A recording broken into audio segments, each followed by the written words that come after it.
اگر آپ مجھ سے پوچھیں کہ اسلام کا دوسرا نام کیا ہے تو میں کہوں گا اسلام کا دوسرا نام دین طہارت ہے۔ علماء نے لکھا کہ ایک طہارت معنوی ہوتی ہے، ایک طہارت حسی ہوتی ہے۔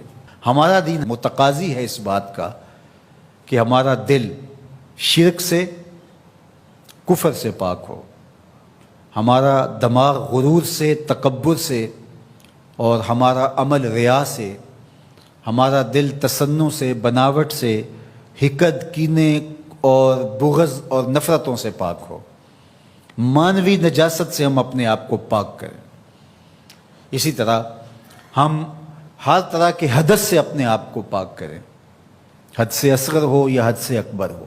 وضو سے رہیں، وضو پر وضو کرنا مستحب ہے اور یہ قربت الہی کا ذریعہ ہے، اور ہر وضو کے ساتھ مسواک کرنا مستحب ہے، اور اگر مسواک نہیں ہے تو آپ انگلی کے ساتھ اپنے دانتوں کو صاف کریں۔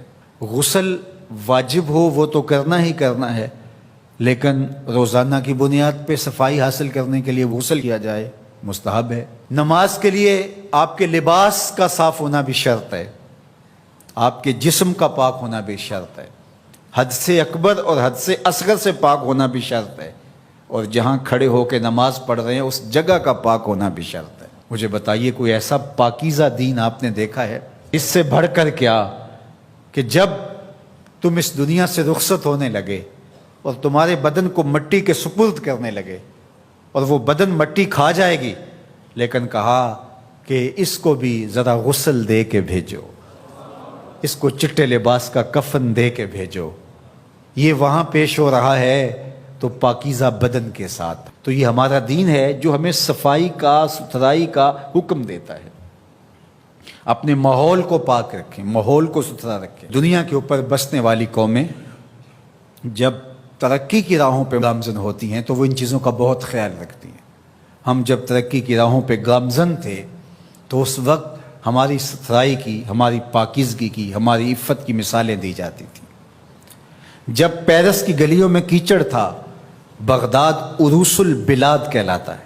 آج مسلم دنیا کے شہروں کی کہانی دیکھ لیجئے، کہا جاتا ہے فلاں ایشیا کا گندہ ترین شہر ہے، فلاں دنیا کا گندہ ترین شہر ہے۔